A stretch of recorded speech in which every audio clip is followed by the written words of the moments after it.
Thank you for attending today's presentation, Drug Testing Under Scrutiny, What You Need to Fix Now. This session is brought to you by CISA, the global provider of compliance-driven human capital risk management solutions. Our services include enterprise-level background checks, drug testing, electronic Form I-9, E-Verify, and more.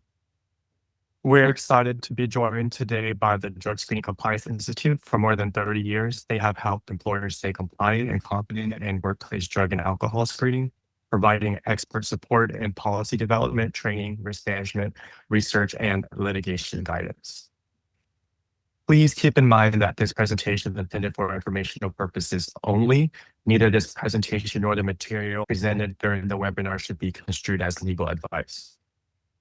Thanks again for joining us today. Without further ado, I'm excited to introduce our speakers, Bill Judge and Nick Hartman from the Drug Screening Compliance Institute. Bill and Nick, please take it away. Thank you. Thanks very much, Antique. Thanks to the CISA family for having us and hosting another excellent conversation. As Antique mentioned, my name is Nick Hartman, and joining me is my business partner, Bill Judge. And certainly a big thank you to everyone for taking time out of their busy day to join us for today's conversation. We're going to talk a lot about program compliance today. And hopefully during the hour, this will be a great reminder or motivation for you to take a look at your own program as it's in place today. There's been a slew of changes over the last even 5 years or so, and even more recently, that greatly have impacted what employers can or can't do with workplace drug and alcohol site screening. And these are important revisions that need to be made within your company's policy, your internal procedures, and your testing strategy. So hopefully with our agenda today, we'll give you some tips and tricks and some ideas to put on the to-do list or put them towards the top of your to-do list. Before we get started here, I want to just get a quick little test on describe your current drug testing program today. How confident are you that you've taken a look at this or you understand the state laws and that your program is compliant today? I'll be very honest. This is a safe place for you guys to participate. If you feel free to do, we will not judge you or on any of these answers. So just feel free to participate if you would like, but just curious to see how confident you are coming in today's conversation on your program. Keep in mind, we have talked to people who can't find their program, so don't be afraid. That happened in a recent conversation. They drafted a great policy and ended up in the top shelf of someone's desk, and that's where it's laid since then. I'm just kidding. All right. So again, our agenda today, we're going to do a quick overview of the law. Bill's going to give a lay of the land of all the different things you need to consider from a legal perspective when you go to conduct workplace drug and alcohol screening. We're going to talk a lot about policy strategy, different guidance and considerations when you craft the policy or you go to look to update it. We're going to harp on the importance of your internal procedures and job descriptions as it relates to these topics. And then at the end, we'll leave you some with great takeaway items from recapping today's conversation. Okay, so Bill, we're going to start off with the law, and we do this every single day, so it's easy to us, but for the audience to understand, there's a lot of things to consider when you go to put your policy together. And I want to preface that we're going to talk a ton about state compliance today, but federal DOT or Department of Transportation compliance obviously rules the majority of the limelight when it comes to talking about drug testing regulatory compliance. Of course, if you have a subset of employees that are federally regulated or performing federally safety-sensitive covered functions, you must abide by federal DOT laws, or if you have federal grants or federal contractors, your public works contractor, all those different things must be considered. The majority of the rest of our conversation today is going to be non-regulated or with state and local laws and case law to be considered. But Bill, without going through the whole wheel here, because we're going to dive into it, we're going to talk a lot about the state compliance. We're going to talk a lot about marijuana issues, key court cases, but there's all kinds of other things that employers need to consider on our wheel of compliance here. Absolutely. And actually, some of them can make employers money, such as the workers' comp rebuttable presumption of intoxication defense and unemployment defenses. So it's not all just penalty and, oh, God, I got to do this sort of thing, or this limits me. Some of this stuff actually can help you. So we would like to have the time to go into them in depth, but we just don't have that kind of time today. And as you say, federal rules are where drug testing began back in 1987, 1988, and approved by the U.S. Supreme Court in 1989 for the first time. But the vast majority of drug and alcohol testing is non-regulated. And also, I would point out that a lot of times employers think of themselves as a regulated company. Okay, we're a trucking company. But you also have, almost invariably, you have non-regulated workers. Okay, so you cannot take that regulated policy, let's say that FMCSA or trucking policy, and apply it to a non-regulated person. It doesn't work. And you can be held accountable for that. So just keep in mind that what we're going to talk about today mostly has to do with the non-regulated testing that you do. There's only about 20% of the tests that are federally regulated. So Now, just what I was just going to mention, it's only a subset. Although it draws the most eyeballs, it's only a very small fraction of the amount of workplace drug testing that's conducted in our nation's workforces today. But so federal laws obviously must be considered, and making sure you're applying those federal laws only to those employees that fall under those regulations. So, Bill, when you consider the thousands of state level, municipal level drug testing laws out there, and the tens of thousands of case law that we look at on a regular basis and assess that now change the laws and create a new legal precedents, can you describe the pecking order of sorts, or how we break down different states and how we classify them? yeah, it's important at the outset to understand that when we talk about the law, we're talking about state statute, regulations, and court decisions, and even agency decisions, such as industrial commission decisions and that sort of thing. All of that comprises the law, okay? We come across the policies that we help employers with all the time where they have only taken into account the state drug testing statute. They don't consider the fact that maybe a court has interpreted portions of that statute and changed it a little bit. So we look at the whole package, okay? And today, what we have is we break down the state in terms of how the laws of that state impact the employer. First of all, we have mandatory states. And these are states where there are laws like Iowa, 730.5 is the statute there. And that in that state, it's a mandatory state, so employers wishing to do drug testing must follow the rules. And they are very detailed, much like states in like Minnesota and Oklahoma and New Jersey, North Carolina. There are, you'll see in a minute, 40 or 32 states that are considered mandatory. Then there are the set of voluntary laws, and these comprise the rebuttable presumption of intoxication defenses, the unemployment cases that you can challenge, the drug-free workplace premium discount programs that would provide you on average about a 5% discount on your work comp premium, so long as you follow the rules. So those are the voluntary states. Keep in mind, and you should circle the voluntary aspect of this, because that's where the money is. That's where you can see a return on your investment.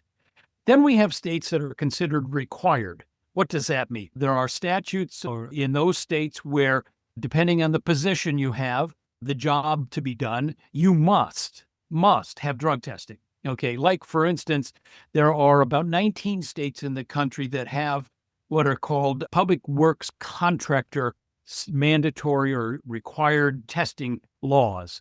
If you're going to be doing public works contracting in the state of Illinois, for instance, you have to have a drug testing program, and it has to meet the criteria that the law requires. Then there are, of course, marijuana laws, which takes up a lot of the airspace these days. And we'll talk about those in some detail and give you a highlight of how many there are and what they are. There are immunity states. You should pay attention to these because they protect you from lawsuits. You think about Alaska, Arizona, Iowa.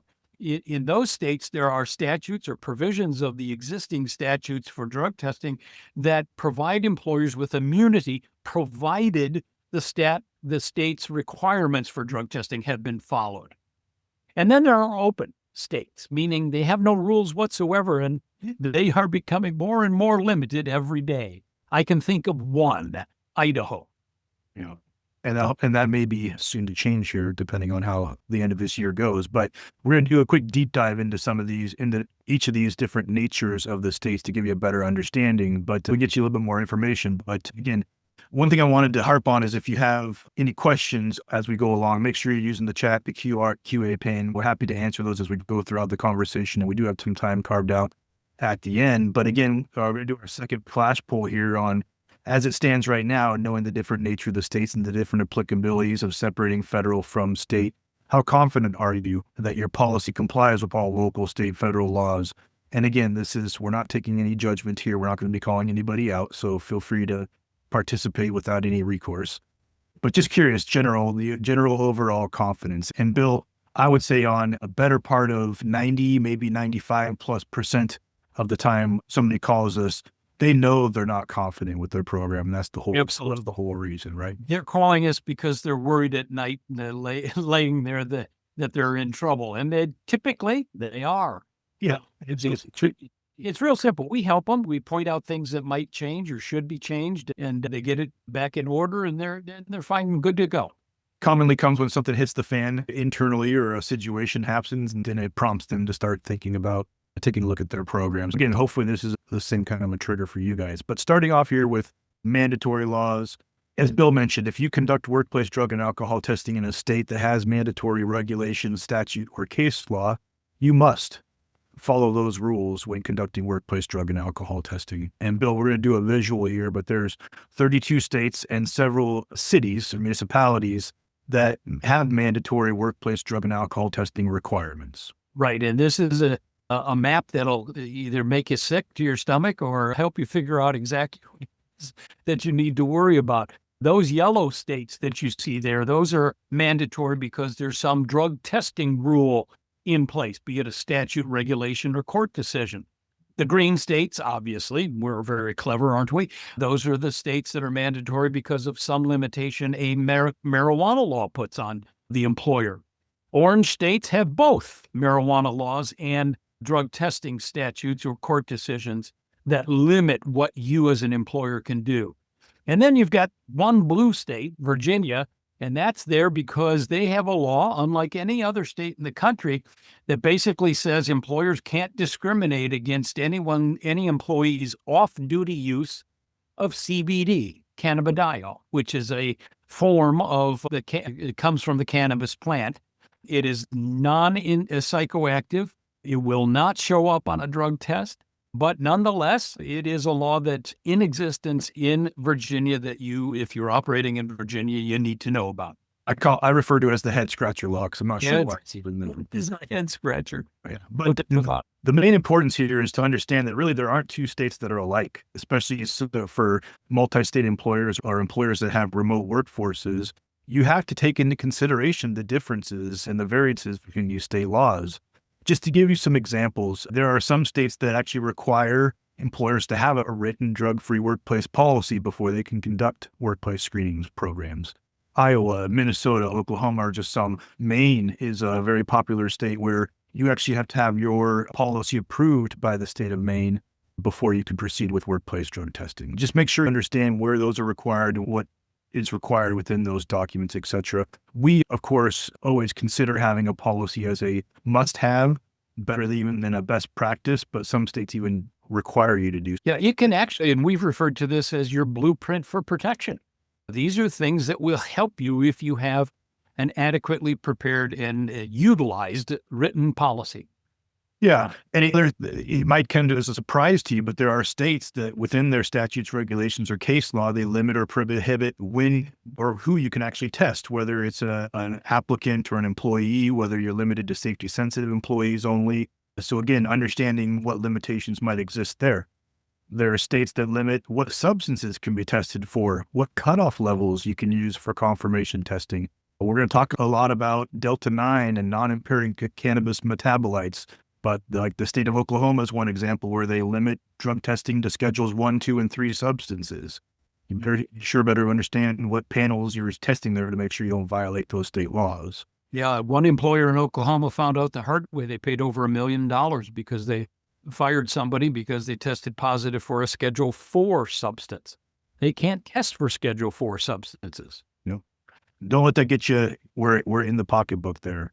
There's other states that limit when testing can be conducted. Some states limit testing to random testing only, or Some states surprisingly limit post-accident testing where they require signs and symptoms of potential substance use in addition to an accident event. So again, it's important to know where your limitations are there. Yeah. Employers are always amazed to find out they can't do post-accident testing in Connecticut. You can't. Catches you as a surprise, and that's drawn from case law. So there's also things like where and how drug testing is conducted, whether you use rapid or instant testing devices, whether you use lab-based testing, whether you're utilizing oral fluid or urine or hair or some other specimen methodologies.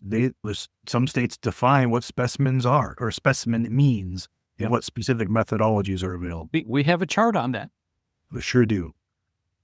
And then also things like discipline, that can be important too. What happens after you receive a positive or what happens after a policy violation? State of Minnesota, by one example, has a mandatory law where employers must offer someone who violates their drug and alcohol testing program and offer the opportunity for treatment before they take blind adverse employment action. So be careful on some of those gotchas too. And it can get complicated. For instance, in the state of Iowa, you could fire somebody that tests positive for a controlled substance, but for alcohol, you can't unless if they've worked for you 12 out of the last 18 months and it's Tuesday in April. That's not true, but gotta do some math on that one. Yeah. And then there's little things like timing, notice and forms, whether you do a notice requirement before you do a drug test or a notice of what the drug test results were, how that's reported. Some states dictate exactly how that needs to be done. Some states specify who is responsible for the cost of the initial testing or confirmation testing or even split specimen testing. And then some states also dictate the formal process a donor has to dispute test results if that applies. But the list here goes on and on. We could probably spend a half hour talking about the different oddities that exist, but just know that there really aren't two states that are alike. So if you're in a mandatory state or you're complying with a voluntary program, you need to understand what the letter of the law is. All right, Bill. So again, this is probably what we spend most of our time talking about these days is marijuana and its growing impacts on employer screening programs. But do you want to give us a quick lay of the land of where we are? Where we are at the moment, okay, and I say at the moment because there's legislation pending. We have 39 states and 40 if you consider Nebraska, okay, and that's why Nebraska has its own special color. But 39 states authorize the medical use of marijuana, and there are very detailed rules in every one of these states on that issue. 24 states authorize the use of the adult use of marijuana. If you're over 21, you can buy it at an authorized facility and use it, certain amount. 18 states have authorized the medical use of CBD and have very detailed procedures for how it's grown, how it's processed, how it's dispensed, and what you have to do to be approved as a patient for CBD. The language of these states they're all different. There's some commonalities, just like with the mandatory states, there are commonalities, but they're very different. Yeah, there's a question that came up in the Q&A about what about the gray states? So both on the last slide and this slide here, gray states just mean there's no specific mandatory drug testing law or regulations that exist. Again, those are becoming smaller and smaller as we go about. Just know that in those cases, your employer should be following industry best practices as it relates to conducting workplace drug testing program using compliant products and processes, et cetera. But this specifically means there's no laws that exist. We pointed out Idaho to pick on them here. The last holdout for any kind of legal marijuana, cannabidiol, or anything like that.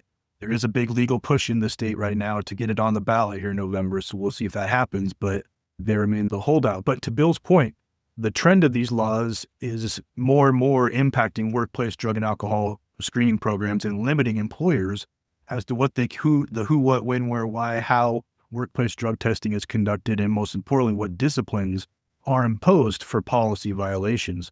There's a new concept coming out right now that's a trend that we see continuing for the foreseeable future with the discernment between past use and recent use of cannabis. You see there on the screen, non-impairing cannabis metabolites. There's a law in California, Connecticut, where I'm sitting here in Washington today, that limits employers from taking adverse employment action based on a positive test for marijuana unless they can prove that it was delta-9 THC and not carboxy THC, which of course is a metabolite of past use of cannabis. And that makes a huge impact. That's really a sign of a shift of things going forward for employers as we see this trend continuing. Bill, you can talk about the off-duty and while at work situation here that we have from a legal standpoint also. Yeah, this is a huge issue, which I think is going to evolve over the next 5 years or so. Right now, there are 10 states that prohibit employer discriminating against someone's off-duty use of a legal substance in that state, which is cannabis, okay? There are 28 states whose laws specifically say employers can take employment action, provided they find that the employee used or was under the influence at work. Okay, how do you do that? How do you prove that somebody's use of marijuana happened at work? Yeah. This is where our discussion about what type of test methodology the employer is using. Yeah, it brings up a great point because those are legal words that hold a lot of weight, especially when you're trying to fight a unemployment claim or a wrongful discharge claim or whatever the case might be. Making that assertion. And Bill, we understand as it exists right now, there's no methodology, there's no device, there's no per se limit, there's no magic wand that can determine if someone is under the influence, impaired at work right now, specifically cannabis and all the rest of drugs. But the big difference is this. If you're testing using urine, you're going to find the metabolite called carboxy-THC. Carboxy-THC is a non-impairing metabolite of cannabis, okay? If you're using oral fluid testing, you're going to find delta-9 tetrahydrocannabinoid or delta-9 THC.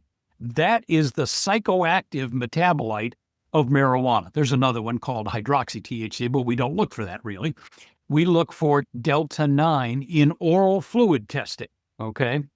You cannot find delta-9 in urine testing, okay? It just doesn't happen. And with urine testing and finding carboxy, we've got court decisions in states, even like Idaho, that basically say this, you can't use this test result because it's a negative, essentially. It's a non-impairing substance. You have the state Supreme Court of Arizona that overturned a DUID conviction of a person because they presented carboxy-THC from the state's laboratory. And the court said, wait a second, it's a non-impairing substance. You can't convict somebody of being impaired driving when it's not an impaired substance. So you got to look carefully at what your state's law is saying today to you to figure out how you craft your policy, how you craft your program and procedures. Yeah, you look at the assertion of the fact that this is happening, and again, it's going to be a trend that's going to continue across the states. It's not slowing down. That train has definitely left the station, if you will. So it certainly is important to make sure you have a policy that's in place. It's certainly important that you make sure you stay attuned to what those state limitations are and that you're addressed within your policy. So we're just curious. Here's a poll number 3 for us is, when was the last time you took that policy out of that top desk drawer and dusted it off and made sure it was compliant with state, federal laws, et cetera? And again, we're not holding anybody accountable or calling anybody out. This is a safe place to be honest. Yeah, be honest here. But just curious. So as that poll goes, Bill, I'll let it fire here. But when we talk about the law, it all kind of blends together, right? It all mends together. When you talk about lawmakers from different states, they pass bills, they become law. Obviously, there's text language that impact workplace screening programs. Then it goes into a regulatory where it's further defined, the intent of the law, and it really describes how employers should comply with those laws. And then, of course, you have the courts that then, if there's legal challenges, whether they further interpret the intent of those laws. All of those things now become rules, right, that employers have to follow. And as you mentioned earlier, essentially become an employer's blueprint for success in compliance.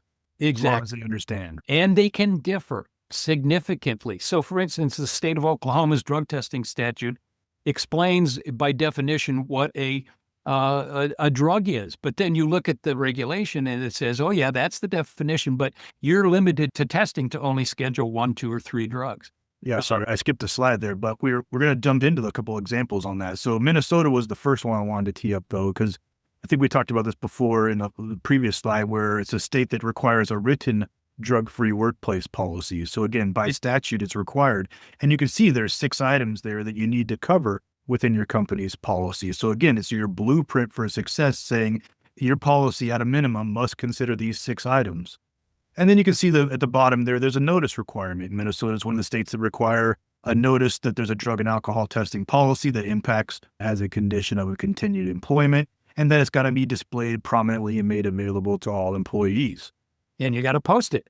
So that slide to me points out the example of how you have a written policy, which is great, wonderful written policy. You followed, you've got all 6 of those items in there, but then you also have to remember the statute has not just policy issues, but procedural issues. It tells you, you got to give notice, and here's how you give notice, and you got to post that notice.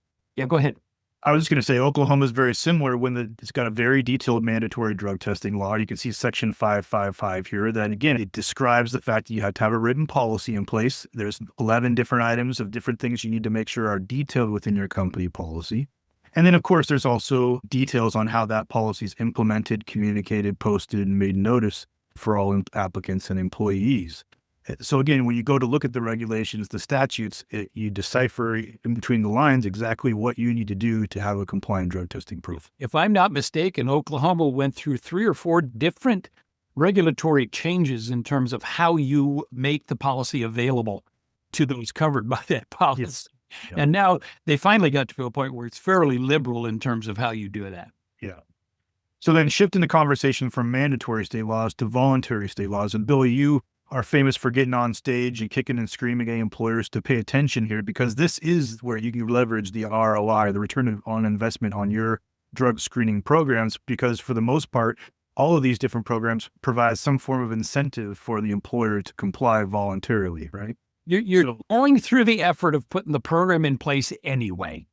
Why not step up and take advantage of it? And when I talk about taking advantage of it, I'm talking about perhaps getting a discount on your work comp premiums, being able to be in a position to defeat an unemployment claim, to be able to defeat a workers' comp claim, to take advantage of states that provide you immunity from being sued.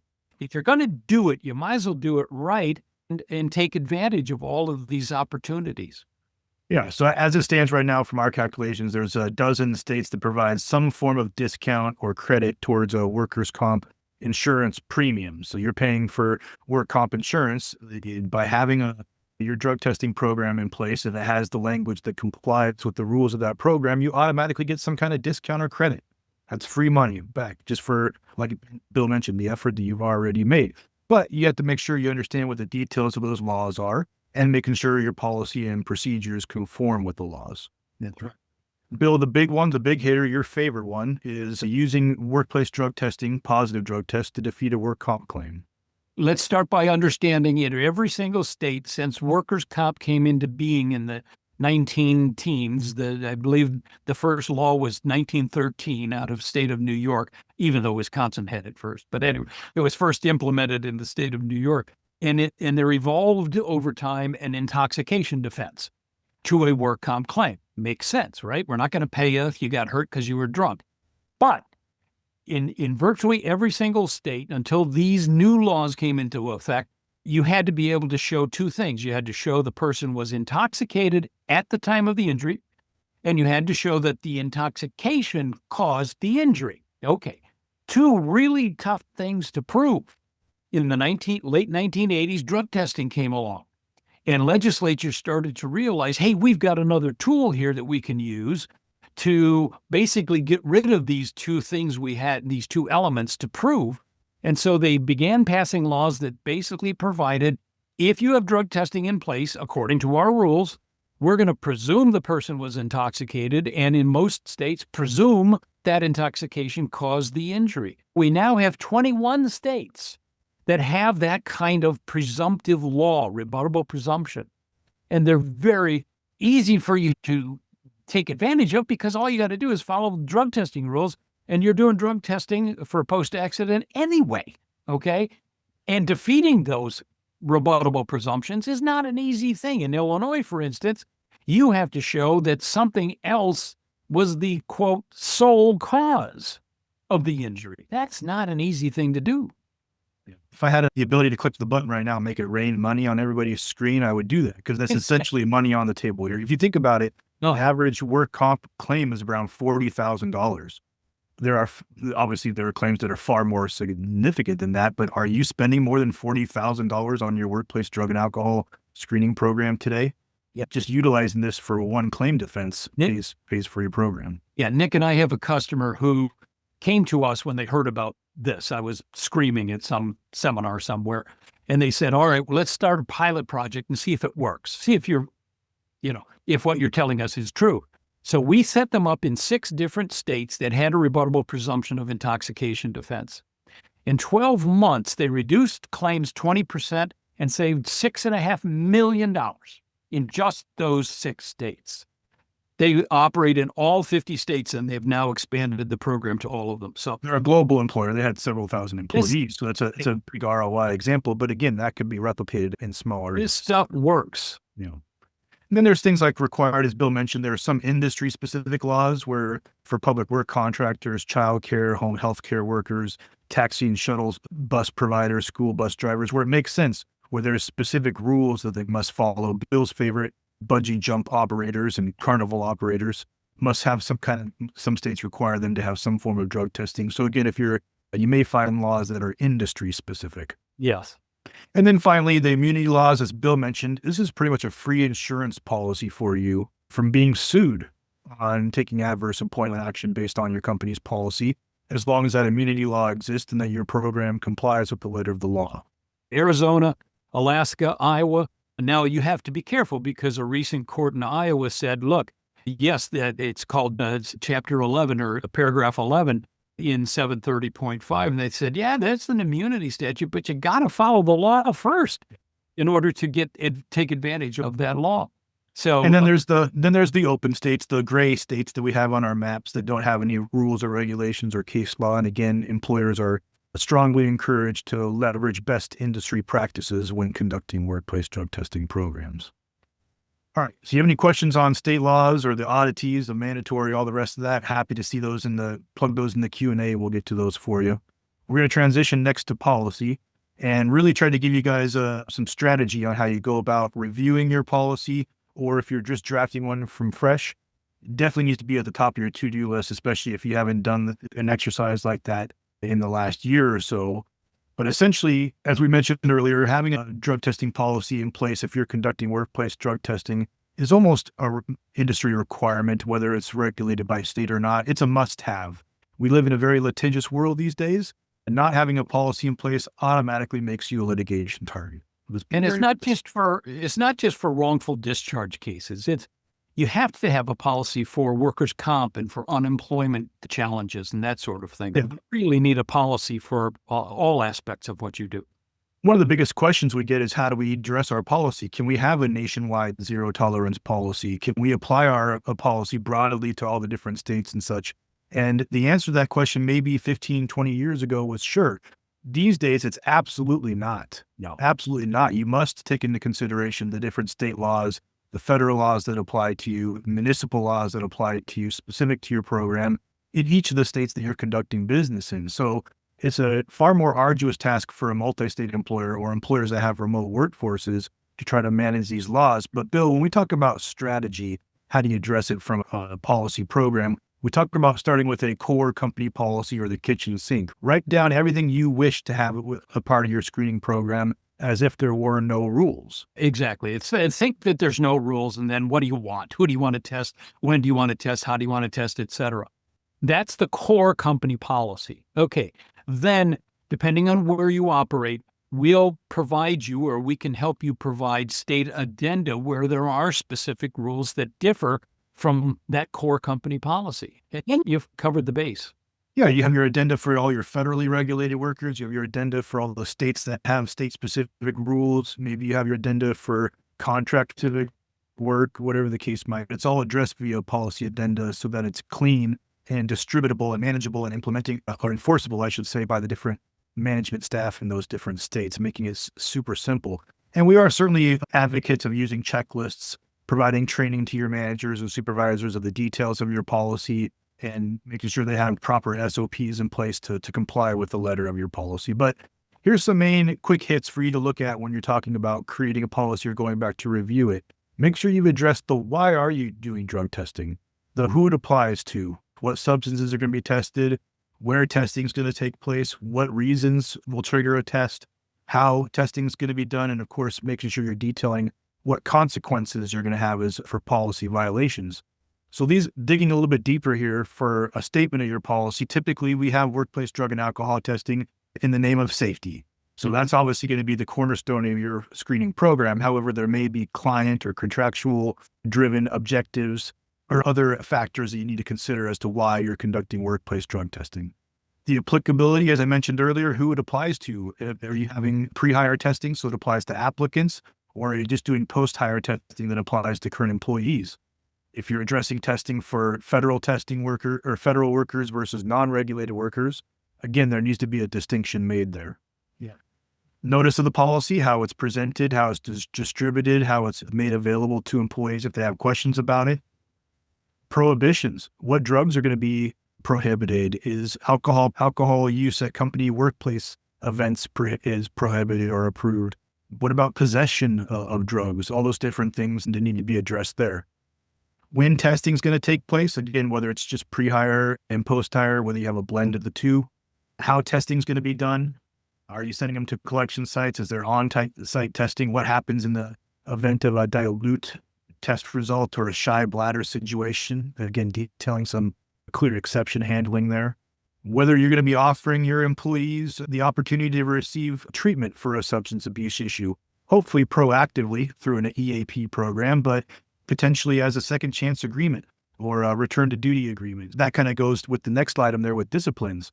There's no law out there that says you have to terminate somebody automatically because they failed the drug test. There are certainly a wave of benefits and I think a growing adoption of second chance programs or second chance agreements or reassignments versus just automatically terminating somebody, hanging on to that quality employee that you spent a lot of money hiring and onboarding and keeping on board. If there's an opportunity for them to either be reasonably accommodated or to go through a treatment program and come back to work, that's definitely would provide value, I would think.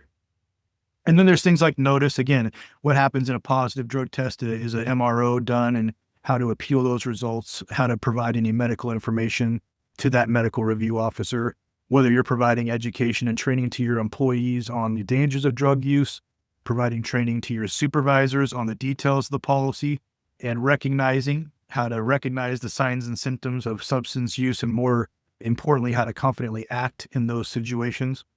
And then, of course, who to contact in specific situations if there's questions on the policy. But as just to recap from a policy perspective, making sure you understand the nature of the states in each of the states that you are conducting business in, what the specific rules are based on case law, mandatory laws, etc. Whether you need to consider any federal DOT requirements for those employees that are performing federal safety-sensitive job functions. Whether you need to consider state human rights and disability discrimination laws, which plays a huge role as we talk about medical marijuana protections, etc. And then there's the rest of these on here to consider. But really at the end, I want you just to make sure that you keep this simple as possible. There's nobody out there that's going to read a 20+ page document and either read it or necessarily understand what they have to do to enforce that policy. So try to keep it as simple as you possibly can. You can cover all the bases with a very brief policy. Our policies typically run from 9 to 11 pages. That's it. It should be sufficient enough to cover everything you need from a legal standpoint. And then also a quick nod to the different emerging technologies and solutions that are out there. We talk a lot about oral fluid here and the trend of employers shifting and utilizing oral fluid because of the many different benefits it brings. There's also the ideas of proctored collections and cognitive or fit for duty texts and apps that are being introduced out there to help employers utilize an additional tool to establish reasonable suspicion, etc. So stay in tune with the different advancements that are out there. If you have questions on how to review your policy or what you should look for when building a new one, make sure you throw those in the Q&A and we'll get those answered for you. But shifting the conversation next to procedures, you could pay and put all the work into making the best policy, the most defensible policy ever. But if it's not complemented with comprehensive, detailed internal procedures, rules or guidance on how to implement and enforce the rules of that policy, you're leaving yourself hanging short. Oh, yeah. The best and the most beautifully written policy is no good whatsoever unless you've got procedures that'll bring it to life and keep you out of trouble as you implement that policy on an ongoing basis. Procedures are, if not more important. And whenever when someone calls us up and said, "Hey, this happens. This is what our policy says. What do we do?" We always look at them as the wet cat. I said, "Bill, we got a wet cat on the line. Just tell me what to do. They Yes. fell into the sink. They need us to help solve their problem, right?" Yeah, exactly. Yeah, go ahead. I was just going to say, procedures are the things that are going to cover the details of, again, how you're implementing the policy, how you communicate the policy, what action steps are needed, exception handling events like negative dilutes or shy bladder situations. What about reasonable suspicion in post-accident situations? The heat of the moment where something has happened, what do I do? How do I act? How do I confidently act? How do I document? How do I go about making sure I uphold the rules of our policy? We are really strong believers in checklists. Develop checklists that work for you in your industry and utilize them. Yeah, and this is where companies win or fail by drafting the best policy, implementing it, but not giving the tools or guidance to their employees and management staff on the details of how those rules come to life. Make sure you take that time to detail. There's all kinds of AI and tech out there these days that can help you draft SOPs. By doing it once and you have it in place will save you time, liability, and headaches in the future. I promise you. Okay. Then a quick little bonus jab at job descriptions.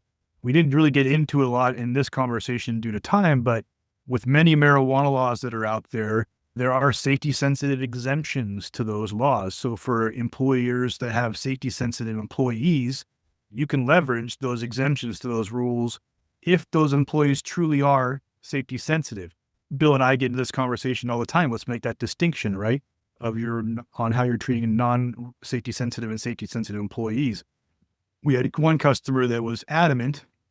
They ran a warehouse and they said, all of our employees are safety sensitive. And Bill, what did you say?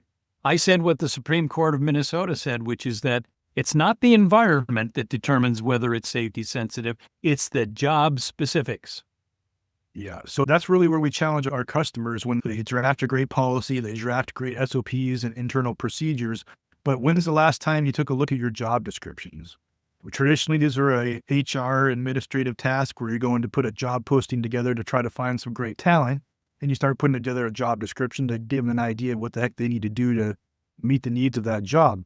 But they hold an incredible amount of weight post-hire, especially for those when you're trying to leverage a safety sensitive exemption. Not if, but when you're ever challenged in the court of law, it's going to be up to you to prove that job truly is safety sensitive. Some states specifically define what safety sensitive is. Some states leave it to the employer to describe what safety sensitive is. Right. And it also has a lot to do with the other elements of a state statute or law, like in Iowa, for example, when it comes to random testing. Iowa has one of the most functional random testing provisions in the country, where it allows you to set up your program so that you only randomly test at a specific facility versus all the other facilities you've got. Or you only randomly test certain job categories like safety sensitive. But here's the point. Once you set that, once you say we're only going to randomly test safety sensitive workers, you can't test anybody else that's not safety sensitive. And the Supreme Court of Iowa recently ruled in favor of some employees that were gathered into a random testing selection and they weren't safety sensitive and they won. So you have to be careful. And this is where job descriptions can be incredibly helpful. That's right. There's a municipal law in Boulder, Colorado. So just the city, Boulder, Colorado, employers there are prohibited from conducting random drug and alcohol testing programs, unless the exception being for safety sensitive employees. Right. So how are you going to prove that? And we talk about the term essential functions, detailing exactly what that individual is being asked to do at any point in their job duties. There's some case law, Miller versus the County of Lebanon, their transit authority out there, where the court said that essential functions must be written, must be described, must be detailed. So for the example I was talking about earlier, the warehouse guy, right? I'm sure the warehouse guy has a lot of safety sensitive employees, but what about your admin staff, people answering the phones, people that come in for janitorial such? Are they truly safety sensitive? What about a manager that's on the floor that's conducting mostly admin work and managerial duties? If at any given time, a part of their normal job function, they're going to be asked to go hop onto a forklift and go move something around, that's absolutely something that you can justify as being safety sensitive, but you need to write it down. And not everybody in a kitchen environment, even though they're around sharp knives and hot liquids, etc., may be classified as safety sensitive unless they interact with those things as part of their normal job duties. So if anything, go take a look at your job descriptions today. Make sure you have detailed, comprehensive job descriptions so that you're able to defend that if it was ever some challenge in the future. All right.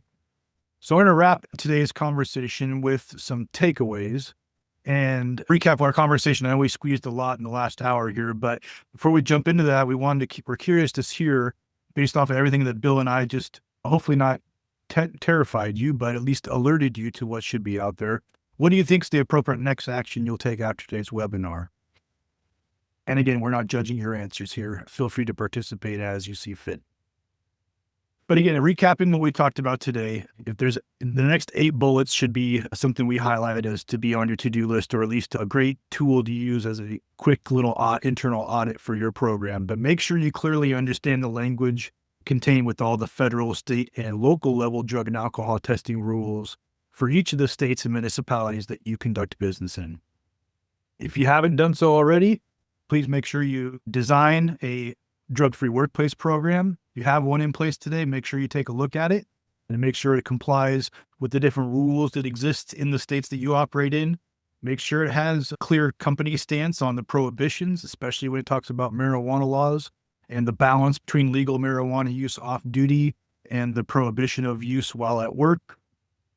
Make sure you take a look at the different testing methodologies and devices that are out there. Whether oral fluid testing could be a benefit for your program certainly is something to explore, as many employers are out there doing right now. Make sure you stay up to date with the regulatory changes, court decisions, and case law. I think there was a question in the Q&A earlier of what website can you go to make sure you stay up to date on this. It's a headache for every compliance manager out there, every DER, every HR expert out there. Certainly our friends at Decisive PreCheck and their families are partnered with DSCI. We're happy to help you out.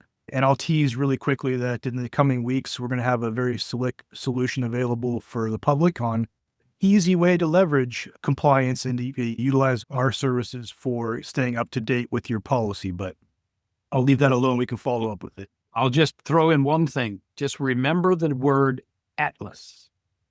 Atlas. Oh, you're teasing. Anyways, also, in addition to your policy, make sure you have implemented sound processes and procedures. Make sure, again, they're super detailed to eliminate any guessing for your managers and supervisors, those that are entrusted to enforce the details of your company's policy, especially for those situational items where there's the heat of the moment where things can go wrong. For reasonable suspicion situations, here's your checklist. You go through the checklist, you document everything that you possibly can from start to finish. You have a procedural document on how you get somebody safely to a collection site or get tested, how you safely get them back home, et cetera, et cetera. Make sure you're reviewing the different testing methodologies and products that are out there, and whether or not you want to have those products or methodologies differ pre-hire from post-hire. That certainly makes sense, and a lot of companies do adopt different methodologies or specimen types pre-hire versus post-hire where it benefits them. Make sure it complies with laws. You're not using a specimen methodology or a testing type that's prohibited in a state or jurisdiction.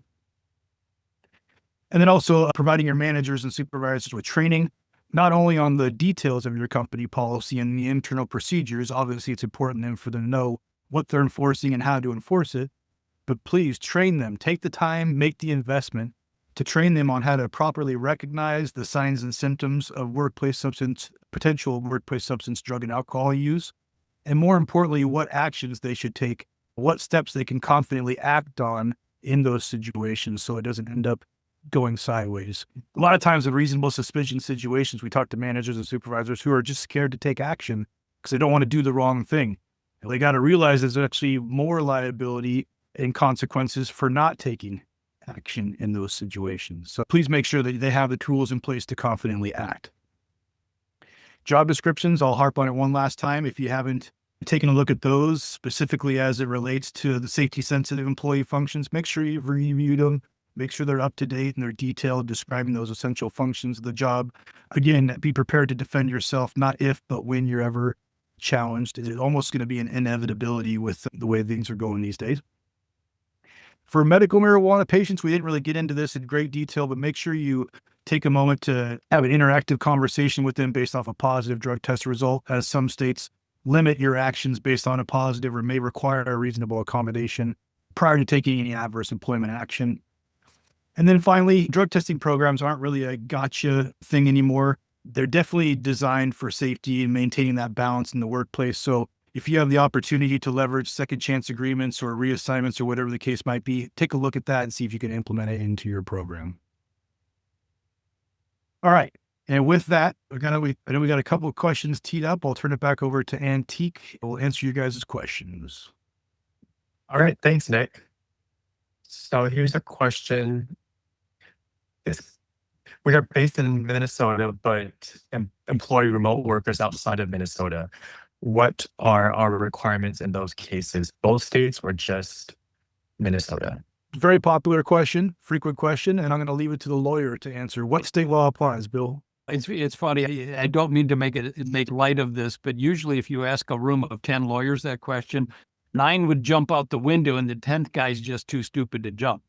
This is one of the more complicated issues that comes up in every multi-state employer challenge, because you need to know what state's rules apply. What will happen if there's a court case is that the judge will hold a mini trial to determine the factors to determine what state's laws apply. It's commonly referred to in the law as the significant context rule.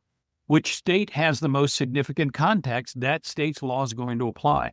What we find in our research is that it typically comes down to where the work is to be performed.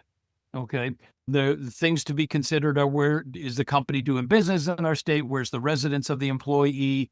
Where was the contract of employment made? And then finally, where's the work going to be performed? And we find that typically, depending on the issue, whether it's a work comp case, unemployment case, wrongful discharge case, it's going to be the state where the work is to be performed. Now, that can make a difference, though. There can be a difference if the questioner describes you're based in Minnesota, but you send people out to other states from time to do work. They could be considered temporary assigned workers and not in those states really legally. So most likely the Minnesota's law would continue to apply. Yeah, so often as it depends on the details of your specific program. And it really does. Help drill down there. If you'd like to talk about it more and more in depth, we can provide you court cases and all kinds of things on it. Yeah, good question. All right, I have additional questions that can help our attendees. So if they are federally regulated, can they still apply a zero tolerance policy across the whole company? Yes. The answer is absolutely not. Yes, until you got to that whole company thing. When it comes to, we look at it in terms of what's the purpose of the test being done. If that test's purpose is for federal purposes, then federal law applies, okay? And that applies across the country. If the purpose of the test is not federally regulated and is in the state of Iowa, then the state of Iowa's laws have to apply, okay? So ask yourself, what's the purpose of this test? That will help you figure out which state's laws apply or whether it's federal or non-federal. So unless you're entirely federally regulated, which is very rare and probably an impracticability, the answer is likely absolutely not. Make sure you're addressing state laws. When it comes to federal rules, if that actually is a federal test for federal purposes, like for trucking, then that preempts all states' laws. Speaking of trucking, can you talk about not allowing oral fluid testing? Yeah, it's a quick little update on you. So the Department of Transportation and Health and Human Services, who overrides DOT, has adopted oral fluid drug testing as an alternative specimen method for federally regulated drug testing programs. We're huge fans. Oral fluid has great applicability, helps you discern between past use and more recent use, and solves several other problems like drug testing, cheating with urine, and all the rest of that type of stuff. As it stands right now, that's all on hold for testing programs. They're waiting to get the laboratories approved and the devices to get approved at a federal level before they implement that program. But again, for employers at the state level or for non-regulated employers, that with the federal HHS and DOT vouching for the scientific methodology, the defensibility of oral fluid, that should be, again, provide confidence for you to look at it in your own screening programs as well. But if you're doing non-regulated testing in like California and Washington, Arizona, Connecticut, you have to use oral fluid testing. All right, let's do one more question. So with all of the new laws and risk of lawsuits, would it be easier to stop screening for marijuana? Easier depends on how big your checkbook is if you get caught and did down the load. So I'd say in general, no, but Bill, I'll let you elaborate. I shouldn't make light of it, but Quest Diagnostics probably came up with the best evidence for why you shouldn't do that. And let me first start out by saying there's only about 5 jurisdictions, New York City, Philadelphia, and then a few states, that says you can't test for marijuana. Most of the other jurisdictions talk in terms of you can't discriminate against a marijuana user. Big difference, okay? So our position is, unless you're in one of those 5 jurisdictions, continue testing, and then you can determine whether or not that person can safely perform the functions of the job that you're hiring them for or that they're assigned to do right now. But Quest Diagnostics showed in their most recent statistics that not doing pre-employment testing isn't going to help you in general because the person is going to probably continue using marijuana and it's going to show up somewhere else. And that's why their post-accident testing statistics were up 144% or some number like that. It was ridiculous. It was pretty dramatic, but it showed the cause and effect of stopping a screening for a pre-hire that it rears its ugly head later on down the line. And in their commentary, Quest even suggested that not doing pre-employment marijuana testing probably resulted in that dramatic increase. And the last thing I would say there is make sure, again, you can be scared of all the different laws, but again, as long as you've educated yourself on what rules exist out there, use that as your blueprint for success for a compliant and safe program. All right. Unfortunately, we are out of time. To learn more about our employment screening solutions, you can scan the QR code on their screen right now to get a free no strings attached drug testing program assessment. Thanks again for joining us and have a great rest of your day, everyone.